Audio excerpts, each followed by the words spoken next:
સાહેબ, પરીક્ષા જેમ નજીક આવી રહી છે એમ ડર લાગી રહ્યો છે. ડર લાગવો વ્યાજબી છે. જે મહેનત કરે છે યોદ્ધાને લાગવાનો છે કે શું થવાનું છે, પણ મૂંઝાવાનું તો ક્યાં છે દોસ્ત? આપણી પાસે છે શું? કોન્સ્ટેબલ પીએસઆઈ ની તૈયારી કોણ કરે છે? સામાન્ય મધ્યમ પરિવારના એવા યોદ્ધાઓ કરે છે.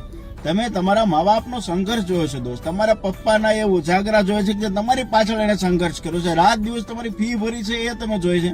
તમારા મમ્મી, તમારા પરિવારના સદસ્યો તમારા પાછળની મહેનત જોઈ છે દોસ્ત. એ વિચારીને દોસ્ત મહેનત કરવાની છે.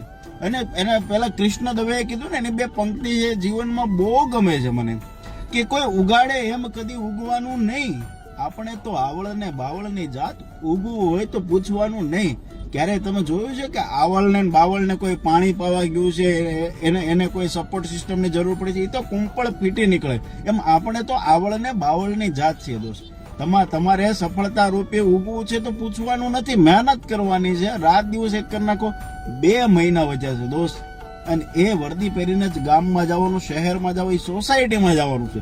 લિસ્ટ તૈયાર કરો અત્યારથી, બરોબર? કે આ બરાબર સમજી ગયા ને હું કહેવા માંગુ છું? એનું લિસ્ટ તૈયાર કરી રાખો. પોલીસ બનવાનું છે, એમાં બીજો કોઈ વિકલ્પ જ નથી દોસ્ત. ખાખી ખપે, બરોબર?